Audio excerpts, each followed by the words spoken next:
Hi, this is Mike Carey from Waxahachie, Florida, and I play at the Links at Boynton Beach.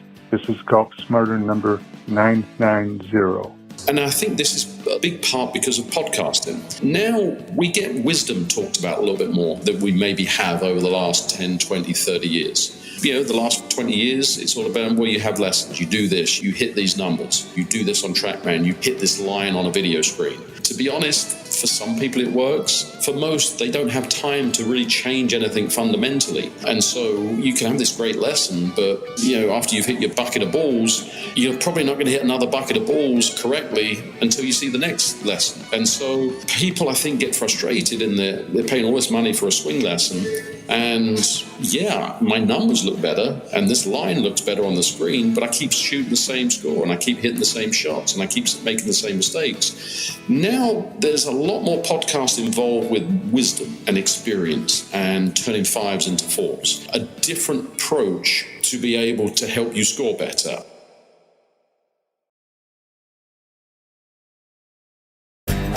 Beat the course, not yourself. Written by one of the PGA Tour's older rookies, Gary Christian. This is Golf Smarter.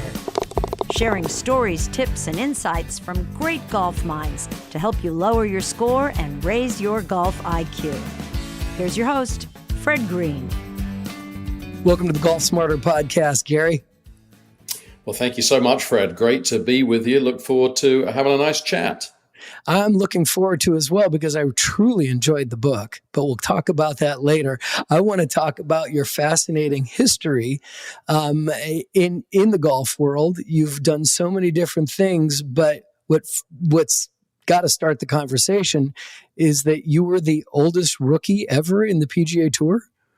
Well, I think I was one of the oldest, let's say true rookies, never having played a PGA Tour event until I was 40 years old. So you'll see a lot of people, sneak in and make a US Open every now and again. That counts, that you played a PGA Tour event or Monday qualified. And yes, I was on the not overly accelerated path to the PGA Tour. So it was quite the journey to have a lot of, dead ends and going backwards to go forwards and go sideways. And we finally made it. So congratulations. It was a great journey. A lot of the time, the journey's, I think, more fun than the actual destination. Sometimes it is. You learn a lot more from the journey than you do from the destination, I think, especially in golf. Exactly, yeah, and I think it makes you the person that you are. It forms your character. So the ability to have the tenacity and the perseverance and the resilience that you showed in your golf career then translates to life as well. So I think that's the great thing about golf. It has so many parallels to life, and it is in many respects a metaphor for life. Right. So you must have hit so many roadblocks along the way. What was it that your drive kept going that you just knew that you had the ability to get there?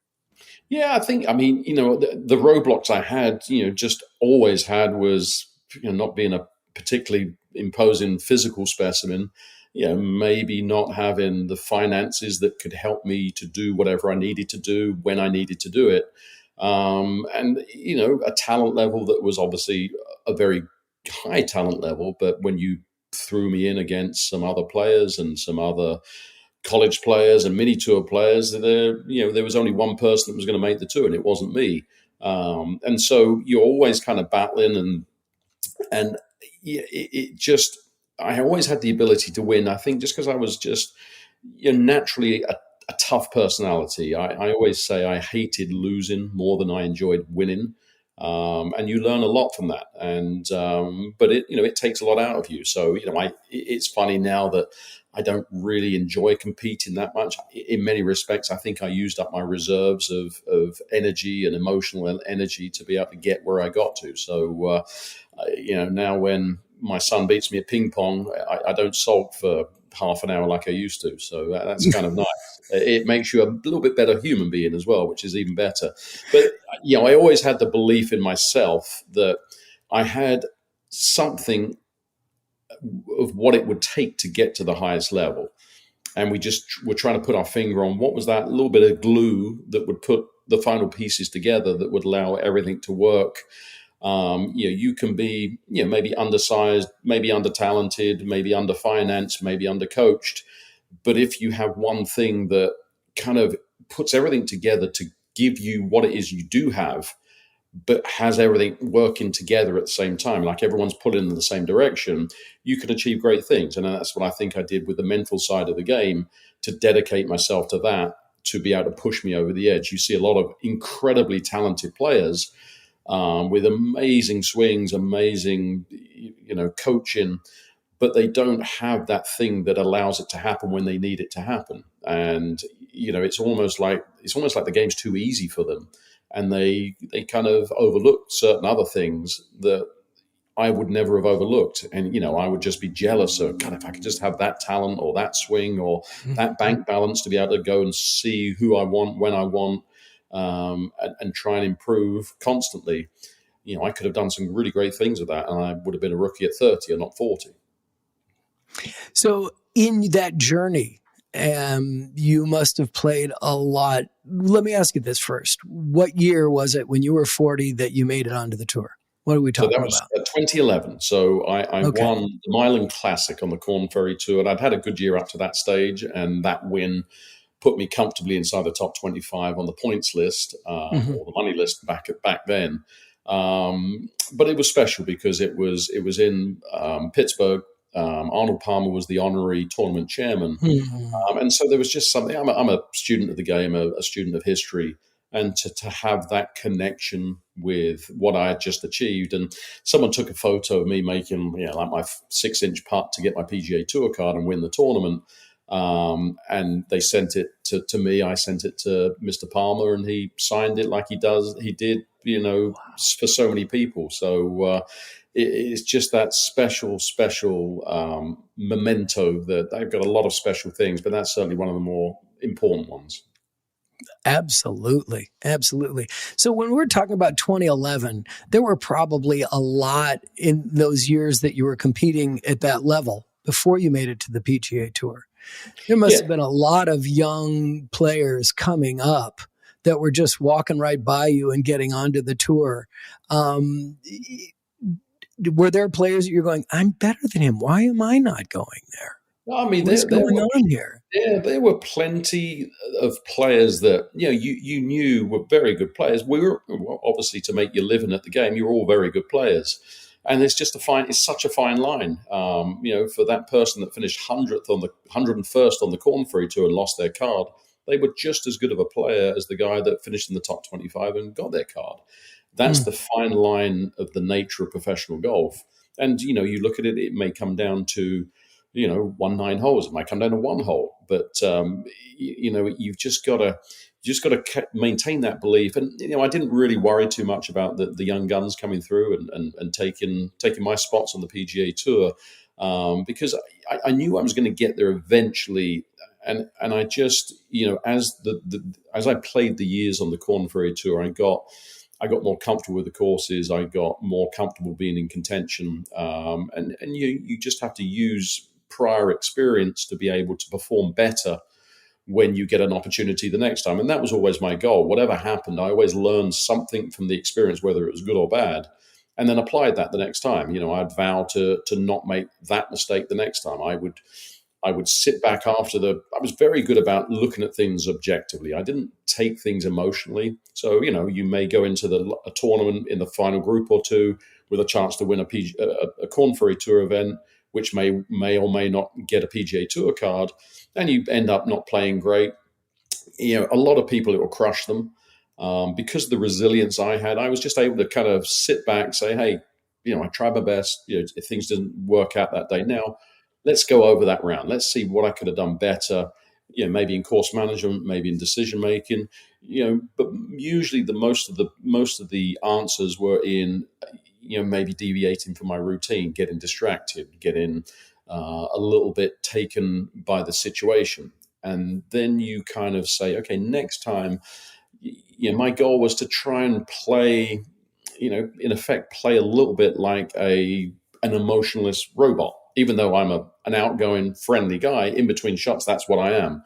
But when I was getting into the shots, my job was to take everything out of play, every distraction, every thought of score, every thought of position, every thought of what if, and say, I'm going to dedicate myself to giving myself the best chance to make the best decision on this shot, to visualize this shot as clearly as possible, to feel exactly what it is I'm trying to do with this swing, and then to get set up and then connect to the target and let it go. And then whatever happens, happens. But what I could do is I could look myself in the mirror after that shot and say, hey, I did everything I could do. I cannot do anything more than this. And sometimes golf's a hard game. And sometimes sometimes is a degree out and that pass 2 degrees out and the ball goes 20 yards offline. That's just part of the game. And I worked really hard on that. And I would grade myself on how I perform my routine. And I would try and get 75% of shots hit, whether they were drives, iron shots, chips, or putts, as an A, as grading it as an A. Man, I did everything right there. It's impossible to do for 100% of the shots, but 75% was kind of my checklist. And I would go through my yardage book at the end on my pin sheet, and I would grade every shot. And at the end, I would say, man, that was a good round of golf today. I got 78% of routines done to my liking.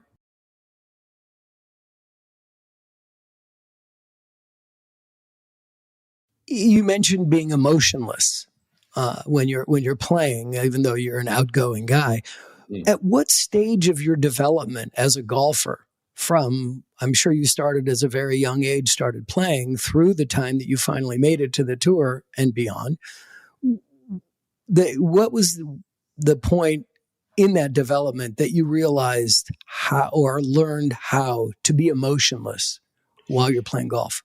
Yeah, I think it's when I dedicated myself to the mental side of the game in 2004. I'd failed again at second stage of qualifying school, and I had a 5-hour drive back home. And, I'm looking forward to playing on the mini tours for yet another year at 34 years old or 33 years old or whatever. I had a wife and a newborn son, and, obviously what I was doing wasn't working, because it was working well enough to make money on the mini tours, which is almost impossible, and to win events every single year. But it just wasn't enough to get over that hump of getting through second stage of qualifying school. So when I dedicated myself to that, I was able to see a different path, see a path where to be in control of one's mental makeup, one's emotional makeup, the ability to react positively, not negatively, to talk kindly to yourself. All of these things that we see in every golf psychology book we read. But what brought life to it was reading the 8 Traits of Champion Golfers by Deborah Graham and John Stabler. And I just threw myself into it. And the more I read of that, the more of these little vignettes would come out to help me on the golf course. And it wasn't theory; it was practical advice. You do this, this will happen. You do this differently, this will happen differently. And that's what I wanted. I just wanted a roadmap. And to that point, I didn't have a roadmap. I was kind of a little bit lost in exactly what it is I needed to do. And this helped just focus me a little bit more to, instead of trying lots of different things and wasting energy, kind of, as I said, going forwards and then saying, well, that doesn't work, let's back out of this space and go to another tunnel and see if that works. This now was what it is that I needed. And that gave me the ability to be way more efficient in the time spent with preparation to play golf at the highest levels. As I said, I had family commitments where I didn't need to be out of the house for 8 hours a day. And so I cut back on my physical practice and spent more time at home, but I would go to a quiet spot and really work hard in developing the skills necessary to be able to translate that on the golf course, of visualization and relaxation and just awareness of how it is you're thinking. We are not very mindful of what's going on. We're not mindful of what we're eating. I eat too quickly. I don't maybe listen the way I should do. I don't open my senses. And all of a sudden, when you become mindful, you're suddenly aware of, God, I tell you what, my body is extremely tight here. Or I'm now very aware of these very poor messages I'm telling myself. And I used to do that. I would get frustrated playing golf. I wouldn't show out and break clubs or throw clubs or cuss or anything. But there was that inner conversation between me and myself about how unacceptable that was and how poor that was and how much I sucked.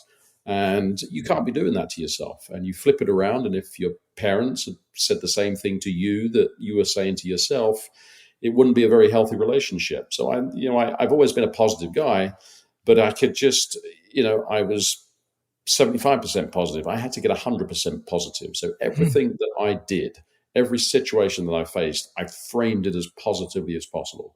I could go and top one, but I could say to myself, you know what, man, your routine felt pretty good there, or well, you had the right club, or can't wait to hit this next shot and see if we can hit a great shot and then another great shot and make par on this hole.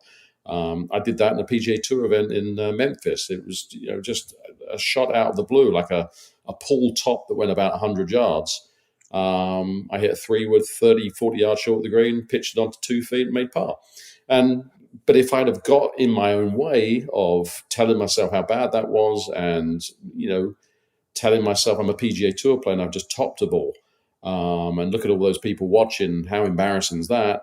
I can't believe I'm a pro who's just done that. My mind just went immediately to, let's frame this as positive as possible. Let's get on to the next shot. Let's hit a great shot here and let's hit another great shot. And that's what I did. What a great lesson. And many of those are in the book. And again, we are going to get to the book. I'm just more fascinated about your development right now. I think that's why the book is so powerful, is because it is actually based in a realistic, actual things that happen. And, I like to think that things are taught better or easier, or people understand things when it's based in things that happen in everyday life. And I think that's a powerful way. When you had teachers at school who could turn a very boring history lesson into something that came alive, where you put yourself in that battle or in that courtroom drama or whatever it was, in that congressional meeting, whatever it was. When I heard those kinds of stories, I just lived it. I was there. I imagined, I could vividly imagine being somewhere 200 years ago. And I think that's the secret to good teaching, good writing, good broadcasting, whatever it is. You've got to allow that person to experience what it is they experience and then help them change that experience. Are you self-taught in all of your development, or did you have a variety of instructors from the beginning all the way through? Well, I was self-taught until I was 26 with the golf swing. My dad was a genius without knowing it. He as a kid would have me, I was like 6, and we would hit balls and he would put a stick on the other side of the ball and would tell me just to make the divot after the stick. And as a 6-year-old kid, you don't ask why. You just say, okay, I'll do that then, because my dad told me to do it, so it must be right.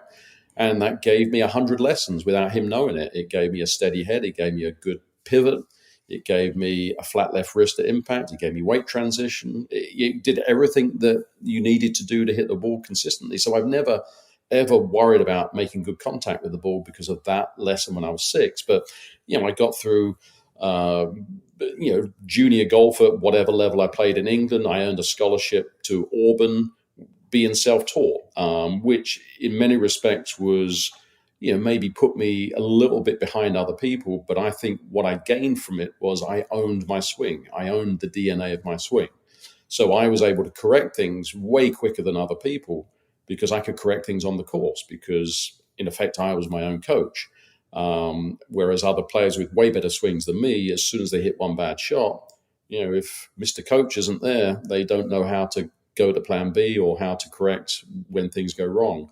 And so I knew that I had to finally get a coach. And so when I was 26, I started working with a great coach called Wayne Flint, top 100 instructor who lived close to where I lived in Birmingham. And, that helped refine what it was I did already, but it didn't change the DNA of the swing. So I still had the belief and the feel and the understanding of the swing, but we just, in effect, knocked off the rough edges. And with the golf psychology, I read a load of books. They didn't really speak to me. Bob Rotello, I enjoyed those books, but it didn't feel like it was tailored to me. It was, some lovely little anecdotes that I could get stuff from, but I needed something that was more for me, a personalized touch. And that's where Deborah Graham and John Stabler's book spoke to me. So then I started working with them on a one-to-one basis, and that just helped solidify what I knew already. So it was kind of the same kind of thing, with the swing and the mental side of the game. I was basically self-taught, and then had the experts come in and just knock the rough edges off and just help the understanding a little further. Excellent. So what was harder, getting to the tour or staying on the tour? Well, in many respects, I feel a bit like Jim Brown. Injury took my career before I really got a chance to enjoy it. So, certainly getting to the tour was the hardest thing. When I was playing, it was top 125 would keep their card. I'll be honest, I don't think I had to play that well to keep my card. I earned my card on the Corn Ferry Tour playing at a level I would call an A or an A minus to finish in the top 25. I finished ninth. And I played my rookie year on the PGA Tour. I made the FedEx Cup playoffs. I had, 6 or 7 top 20s, top 10.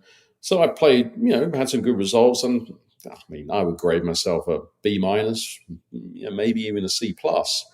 And I finished, and got on the FedEx Cup playoffs. If I'd have played the way I played the previous year, I would have finished top 70, I think, pretty comfortably. So, on the tour, it suited my game because it was about minimizing mistakes. And I tended to keep the ball in play. I tended to hit a lot of greens. And I tended not to beat myself, which would be a good name for a book, wouldn't it? So that was the kind of the secret of playing on the PGA Tour. You just, everyone thinks you've got to go super low out there. You don't. You just go, you shoot 4 rounds under par, you're going to make a fortune every year. And it was just, I was unfortunate in that my game, yes, the course is a little bit harder, and it maybe highlighted a few of my weaknesses a little bit more than it did on the Corn Ferry Tour. But on the Corn Ferry Tour, I was top 20 in putting. On the tour, I was outside the top 100. And that was basically the difference between playing 4 good rounds 5 weeks in that year to playing 3 good rounds 5 weeks a year. And if I had played 4 good rounds, I would have had 5 top 10s and finished in the top 70 pretty comfortably.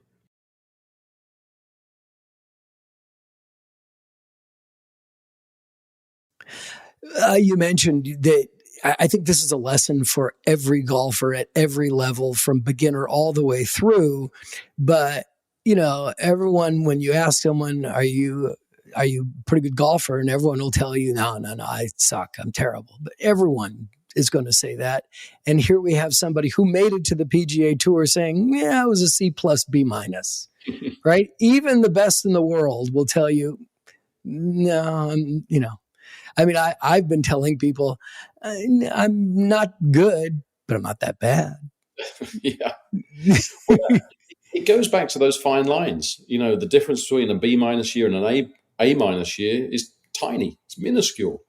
But that's right. The difference between finishing barely inside the FedEx Cup playoff spots and finishing well inside or finishing well outside. It's so competitive out there, and you can't have weaknesses. That's the thing that kind of stands out to me the most on the PGA Tour. Any weaknesses is magnified there, because the penalty for a lack of skill in a department is just a little bit higher than it is anywhere else, and you get found out. And when you're playing against the top 150 in the world, that basically, that's a recipe for getting run over. I was glad that what I was so glad at, I never had that overarching dream and goal of I have to play on the PGA Tour. My goal was to improve, to see how good I could get, and wherever that took me, I would be delighted. So, to go from being a part-time player, because I had a full-time job in England, I'm one of the few PGA Tour players who's ever had a job as well. So I left school at 18 and worked full-time in the pensions field for 2 years just outside London. And I was playing twice a week and everyone was playing 7 days a week. So, it is to go from there to playing college golf at Auburn, what a massive jump that was. What an amazing journey that was. And if I'd have finished there and that was the limit to how good I could get, then I could have probably laid my head on the pillow and been fine about it. But then to go from there and be able to play on the mini tours and win 30 times, that's a pretty good career right there for someone who started where I started from. And then to go to the Corn Ferry Tour and win 2 times there, that's an amazing story, to go from working as a pensions administrator to winning twice on the Corn Ferry Tour. And then to be a rookie, make the FedEx Cup playoffs as a 40-year-old and play with Tiger Woods at the Barclays. That kind of puts the cherry on the top, to know where you went from and where you finished at. But again, it was always just that I just want to see how good I can get. And I was glad to see that was a PGA Tour level and to be one of the best players in the world. Man, congratulations on that. I'm fascinated. Do you think that it could ever happen again that a 40-year-old could make it to the tour as a rookie? I find it highly, highly unlikely. It's just the standard of golf is so high. I was very lucky that I got right at the end of the PGA Tour being obviously the best tour in the world, obviously an incredible selection of players. But it was, there was that pathway through the Corn Ferry Tour where you could use experience and you could, kind of pay your dues, kind of like the old-fashioned way of things, how things used to be. You would kind of learn how to fail for many, many years on the mini tours and whatever, and then all of a sudden you would hit it just right and get through qualifying school and get on the PGA Tour and may or may not have a long-term career. But it was possible to do. Now you've got PGA Tour University, where these, university college students, graduates, the accelerated program, these guys they're in their teens or their early 20s, and they're the equivalent of 30-year-old players. The tools they have behind them, when you think of what I did, I was self-taught till I was 26. Not one player is self-taught. I didn't get into golf psychology till I was 33. Basically, every single top college player will have a psychologist. Basically, every top college player has a PGA Tour team behind them as a teenager. And that's the difference. So they are so far and above what people from the previous generation were at their age, that they are, they're just incredible athletes and incredible players that have this amazing talent, but with that maturity added in. You throw that in with, players are now bigger, stronger, more powerful. At 25 years old, players are hitting it 340 yards, and they're just playing pitch and putt golf courses all year long.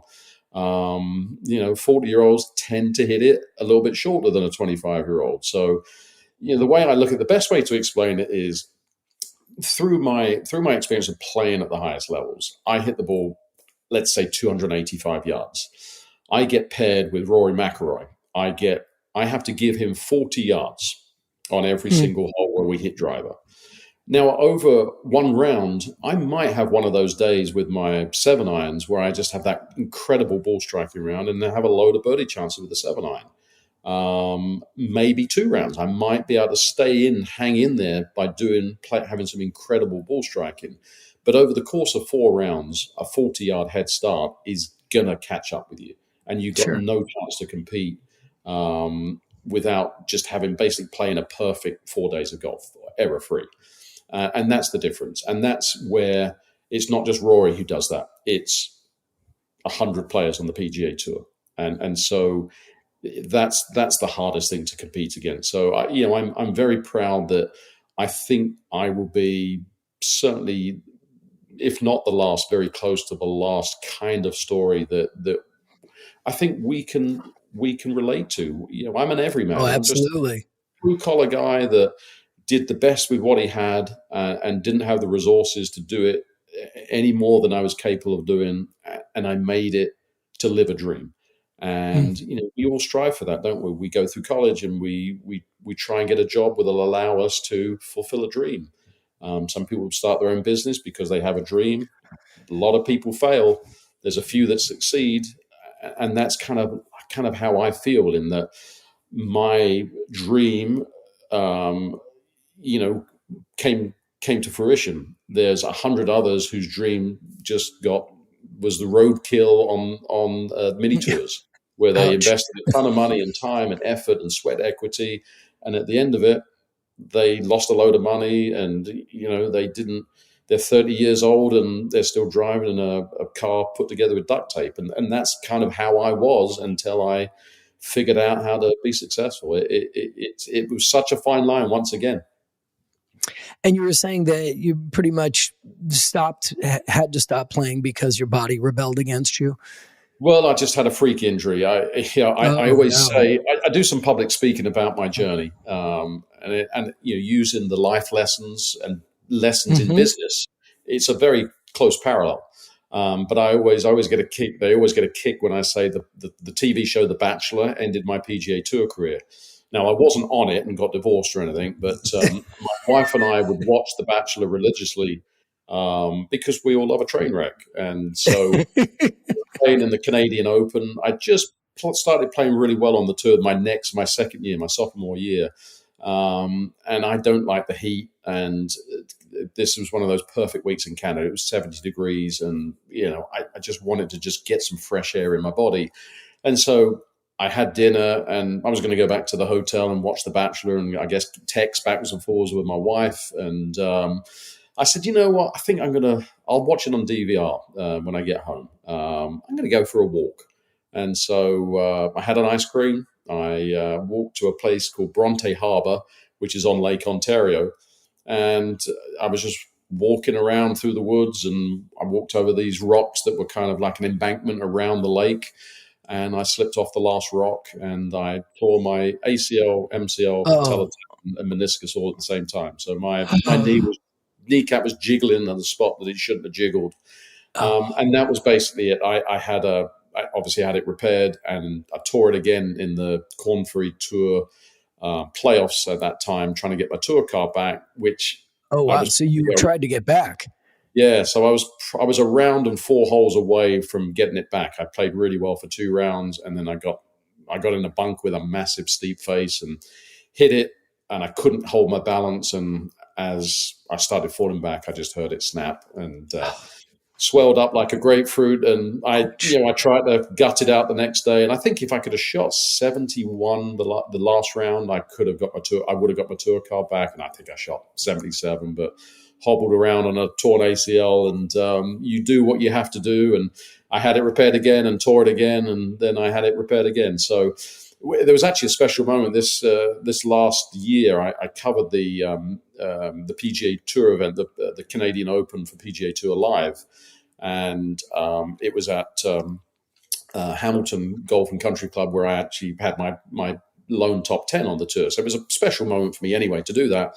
But on the way back to the airport, I drove back to Bronte Harbour and I wanted to just go back to see if I could remember where it happened. And it was a cathartic moment, but it was one that just gave me goosebumps just to be there and see the rock and remember being in a crumpled heap on the floor. And just right there, sitting there saying, well, that's the dream over. And what do I do next? I remember vividly saying that, well, I'm not going to be playing golf anymore. What do I do now? And so it was special to see that. And then funnily enough, I flew over it on the way back home as well. So I saw it from a different angle. So it was almost like, it was almost like almost like the Hollywood ending the wrong way, but still something that you got something out of and you framed it the right way. And you said, okay, well, here's the next challenge. What do I do now? And I've always been good about kind of moving on.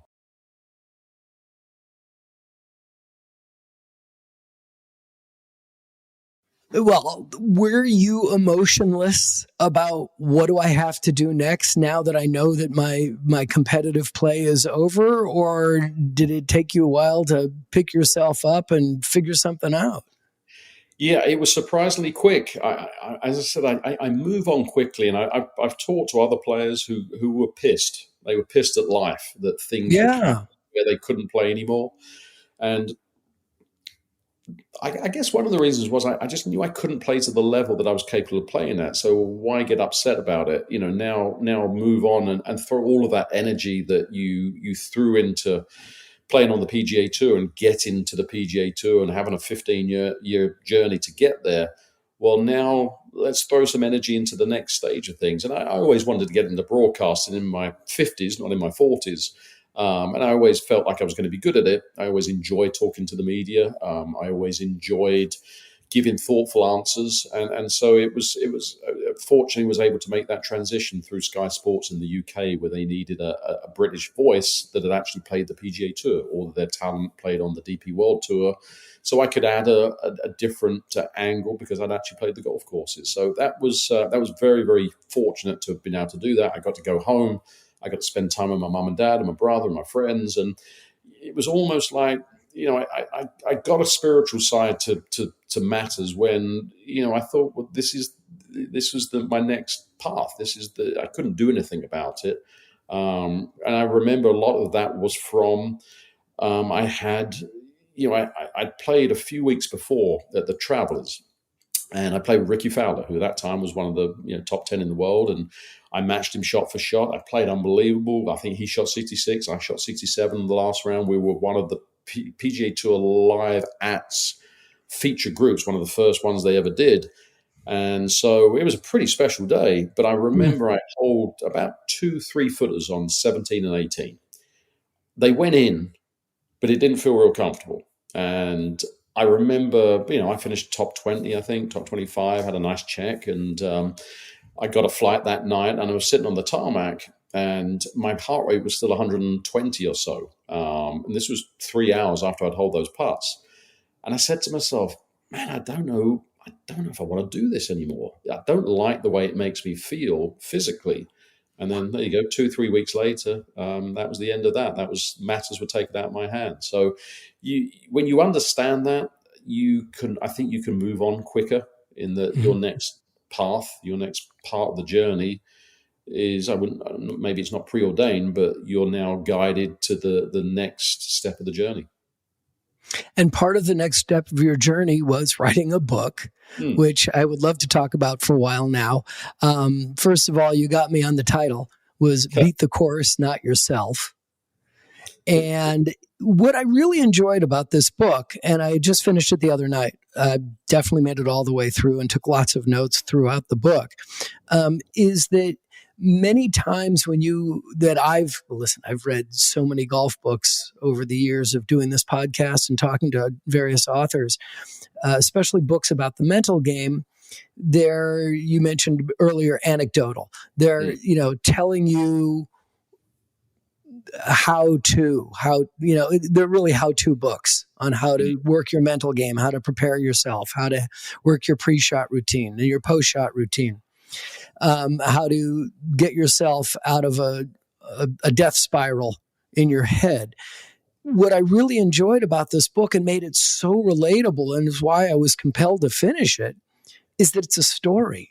It's a novel, I guess, about a player who is a very good young player, but struggling with his head, and finally gets some coaching.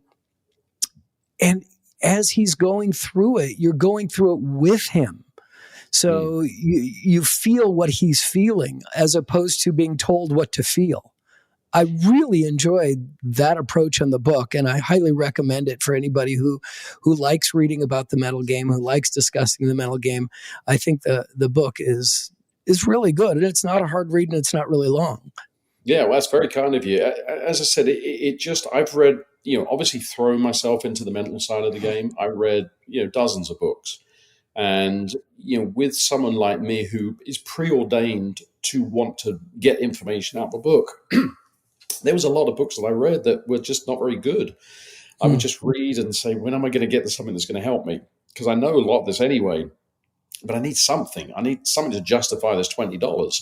And you'd finally find a chapter or something that would say, okay, I can take something from that. But that's someone who is 100% all in on the mental side of the game. If you're someone who's being pushed, dragging and screaming to the mental side of the game, so you don't want to do it anyway because you'd rather hit balls and you'd rather get a new driver and you'd rather get a new putter and more coaching, um, you want to give them a reason to want to read and get something out of it and want to keep going beyond the first page and the second page and the third page. And so I think a story helps to do that because, as humans, we gravitate to emotion and we gravitate to experiences and we gravitate to putting ourselves in the position of a character. And so I wrote this originally for teenage competitive golfers to help them because the tendency is the last thing they go to try and get better at is the mental side of the game, and most of them don't bother with it. And so it kind of dovetails nicely in with the PGA coaching manual, the ADM, which says about 15, 16 kids, if they want to be competitive, should get a foundation in the mental side of the game. And so the main character, Jack, obviously reflected that. So, I thought originally it was kind of a niche book because teenage golfers and golf psychology, I can search all day and I'm not going to find too many books about that, or certainly not too many books that are worth a read. And so then I started thinking, well, I've taught a number of junior golfers, and they're tough to teach because they are they're finding out about themselves and they're emotional, and maybe they don't listen very well, and they know everything. Exactly. They travel to all these tournaments. Their parents take them. Their parents spend a ton of money, and the parents desperately want to see them do well. The parents put pressure on them, and as a result, sometimes there's a little bit of friction between teenage athletes and parents. And so I thought, well, parents should read this book because parents will actually now understand what their kids are going through. These kids aren't trying to make a double bogey with a wedge to piss you off. They're trying their hardest, but when they're not mentally and emotionally focused and in the right spot and understand any kind of plan of what it is they're trying to do, they're going to make mistake after mistake after mistake. And so I would talk to parents, and they would be pissed at their kids. They would say, "Hey, look, I'm spending all this money on lessons. Why is it he keeps making these dumb double bogeys?" And I said, "Well, I've been trying to help him with the mental side of the game, or I've been trying to help him with the preparation side of the game, and he doesn't want to listen, and he doesn't apply it. I'm trying my hardest, but if he can hear it from you as well as me, that may help him or her be a little bit more focused on how they go about the game. And more importantly, it gives the parent a little bit more empathy of what their kid is going through. Because as I said, the kid wants desperately to please their parents. And, when things go wrong, and they don't know why things are going wrong, it can get so frustrating. And when the hormones are raging and you're trying to get through school and you maybe got a boyfriend or a girlfriend, there's a lot of stuff going on up there. And so I think this really helps that relationship as well. And so, there was a chapter in the book with, as juniors, they've all experienced this. They've played badly. They've got to get in the car and their dad's driving or their mum's driving, and you get that horrible, uncomfortable, silent journey back home because the kid's in the back simmering about he shot 85 again. The parents in the front thinking, I've just given up another half a day to watch this and I've spent all this money on lessons. And the two kind of talk, and, the kid, Jack, gets everything off his chest. The parent shows some empathy and says, why don't we try this path with this wise older pro that I think can help you? And so now you've got teenagers, now you've got their parents, but these lessons also pertain to anyone with a pencil in their hand, whether it's a dogfight at the weekend once a month, whether it's a club championship, whether it's playing a little corporate day or a scramble, whatever it is. We can do better when we go out and play with a pencil in our hand. And, we work really hard during the week and we want to desperately do well and perform well when we're on the golf course. But when we beat ourselves at all times, it makes it so hard. And so a lot of people I teach a lot of successful businessmen and business women. And I say, look, if you ran your business the way you ran your golf game, you go bankrupt. You have no plan. You've got to have a business plan in whatever limited time that you have. We understand you don't have time to practice hundreds and hundreds of balls a week. So we've got to use the game that you have and set yourself up for the most success you can possibly have. And it basically all starts from before you ever move the golf club. If you can give yourself that great business plan before you move the golf club, you've got a chance for success based on whatever level of talent that you have.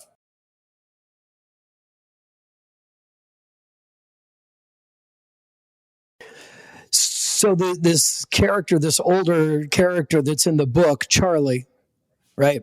Yes. He's got wisdom beyond his years, and you're able to bring it through in the book in so many different ways. Who was he patterned after? Well, there may or may not be a handsome young Englishman at the end of it with an American accent in the book. So it was what I really enjoyed was I got to play every character. I was a junior golfer once. I was a parent dealing with disappointments from my kids playing soccer and basketball. I am a coach who has 30 years of experience around golf. I volunteered to be a college coach for 3 months just to learn a little bit more about how to deal with kids and what they go through and what they experience. So I got to experience every single character. The only character I wasn't was the Nick, the antagonist, the one who was a little bit too big for his boots. So I want to smack him upside the head. Exactly, yeah. I was even, Matt, his best friend. You've just got to have those relationships, those close relationships with people. But I think I want to say there is, and I think this is a big part because of podcasting, where now we get wisdom talked about a little bit more than we maybe have over the last 10, 20, 30 years. To get better, the last 20 years, it's all about, well, you have lessons, you do this, you hit these numbers, you do this on TrackMan, you hit this line on a video screen.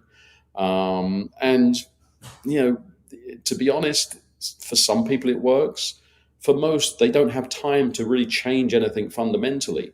And so you can have this great lesson, but, after you've hit your bucket of balls, you're probably not going to hit another bucket of balls correctly until you see the next lesson. And so people, I think, get frustrated in they're paying all this money for a swing lesson. And, my numbers look better and this line looks better on the screen, but I keep shooting the same score and I keep hitting the same shots and I keep making the same mistakes.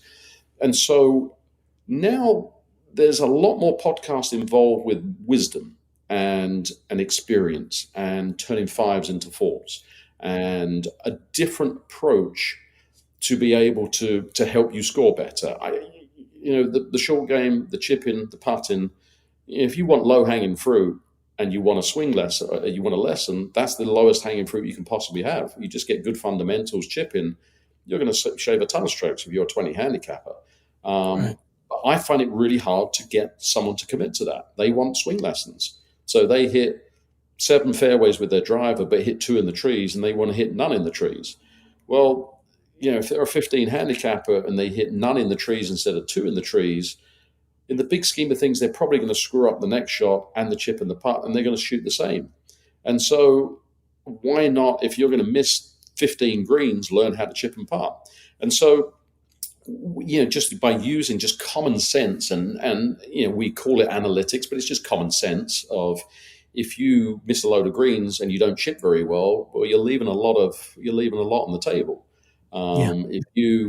If you have 40 putts every round and you only hit 4 greens, you're leaving a lot on the table there. And so we can look at things differently. I like to do playing lessons where I like to see someone on the golf course, and most swing coaches. Their decision making. Exactly, yeah. Most swing coaches spend an hour on the range, and they see their student hit it great, and then it's almost like, well, there you go. I've done my job. It's all up to you now. You've got to get on the golf course. You've got to have right, because if you're giving a playing lesson at the range, you're either hitting off of a mat or off of grass, but there's no uneven lies you're doing. You're not, you don't have any trees in your way. You're just looking at flags. So there's so many more elements. Part of a major part of what I've been trying to do with Golf Smarter is to become a smarter golfer in the mental game. And we talk to a lot of mental coaches and a wide variety of, from mindfulness to brain functionality, right? Mm-hmm. And it seems to be our wheelhouse, although I do like to cover an eclectic mix of golf stories and golf people. But we really have focused on the mental side of the game. And one of the lines that you have in your book that really jumped at me, because I've not read it anywhere else, but we've been saying it on the podcast forever.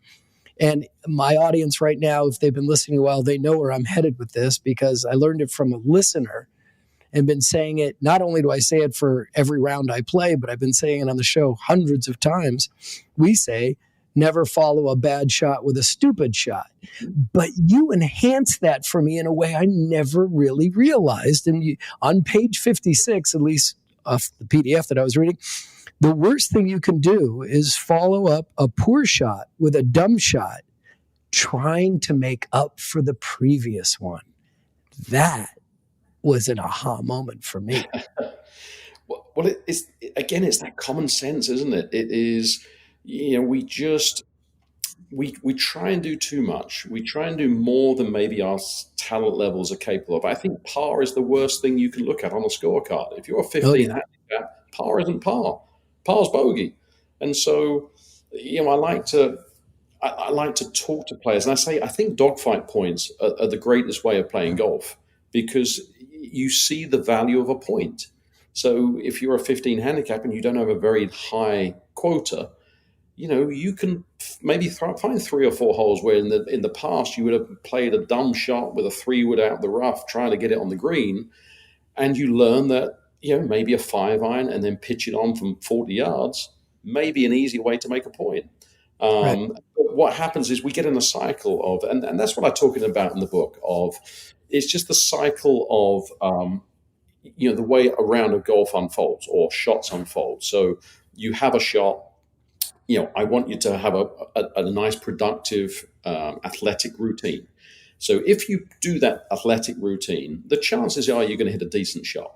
And then after you've hit that shot, you can kind of pat yourself on the back, or you can say, oh, that wasn't very good. And then you can objectively look at it and say, what could I have done better? Oh, maybe I didn't have the right club there, and I really should have hit the 7 instead of the 8.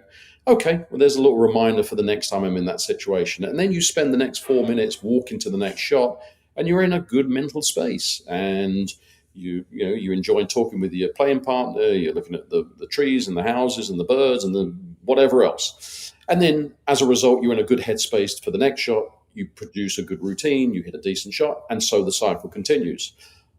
The cycle also continues the wrong way, where you don't have a routine, or if you have a routine, you don't do it very well, you hit an awful shot, you tell yourself how much you suck, then you stew about it for that 5 minutes to the next shot. You're trying to figure out all these swing thoughts and all these things that one coach told you 5 years ago, another coach told you last week.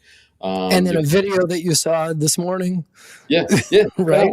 That YouTube thing you'd pulled up, all of those things. And then you get to the next shot. Well, your mind is in complete disarray. It's like fireworks going off up there, all the distractions, which means then you can't focus on the next shot. You then hit another bad shot, and then that cycle continues as well. So what I'm trying to do is, in as practical, simple terms as possible, is help that player with those steps. And number one, it comes from how do you practice? If you have time to practice, learn from what it is you practice and learn from what it is you can do on the practice range. Because if you try and hit a shot that you don't try on the practice range, you shouldn't be hitting that shot because you don't know if you can hit it or not. Just because you saw it on TV doesn't mean you can do it. Yeah. And again, you might have seen Rory McIlroy hit a punch cut with a 7-iron into a 30-mile-an-hour wind at the Irish Open. But you're a 15 handicap who's never tried to hit a punch cut in their life, and you might lay the sod over it instead of just hitting a shot and then chipping it on from short of the green. What really brought that to my mind, to the forefront of my mind, when I did that volunteer coaching for a local college, I had a kid that was showing a bit of promise, was paying attention, and he got to a tournament, was playing really well. and he got to the 17th, I think, a par 3, and I was following it on GolfStat, and he was 2 or 3 under par, I think, and he makes a 6 on a par 3, and I called him after and said, man, what a great round of golf. What happened on that par 3? He said, oh man, it was, it was a 30-mile-an-hour wind into me, and it was a par 3, and I had to hit that punch draw in there because, the wind was coming, into left to right really hard. And I said, you've never tried to hit that shot before, have you? He said, no, but it was the shot that it called for. I remember he distinctly said that was the shot that it called for. Wow. But if you don't know how, even the start of how to hit that shot, and you pull that out in the tournament when you're playing great, man, it's not a good idea. So we pulled it straight out of bounds and made a triple, and it just to ruin an unbelievable round with one poor decision. And so we got on the range that next week, and I just said, look, you hit this beautiful solid draw every single time. You hit this great shot. It's a strong shot. You can take the spin off because you hit it so strongly through the wind. You didn't need to try and hit that shot. And then the next time we had a big wind, we went on the practice range, went straight into the wind. I said, just hit your shot. And it was amazing. Went through the wind, and he said, yeah, and I see the validity now. I think you were right. Awesome. But there's so many just simple lessons there that, if you read it, you will put yourself in the positions that Jack faces, and you will see yourself, and you will see the decisions you make, and you will see the decisions he makes and say, yes, I know exactly what he's going through. I can't wait to read the rest of this book because I know we're going to get the secret to what to do next. And you get that, and then you see him put it into practice in the big tournament at the end of the book. And then a college coach comes up to him, congratulates him, and tells him that's exactly the kind of things he's looking for when he's recruiting. So it kind of puts a nice bow in it at the end. Yep. It does. I'm going to read off a couple of the lines that jumped out to me. And it's just to reinforce to somebody that they should go out and buy this book, that this is the kind of topics that you cover, that we've been covering for years on the podcast. And I just felt so supported on this. This one, play the course, not the competition. Mm-hmm. Really important message, right? Because we're like so worried about, oh my God, they just birdied the hole and I bogeyed it. Oh, what am I going to do now? Right? Stay in the moment and just win this shot. Mm-hmm. Don't worry about the score. Don't worry that you need to get a par on this hole. Just win this shot. I love that. We were actually originally going to call the book "Win the Next Shot." Okay. I mean, that was a great lesson in that.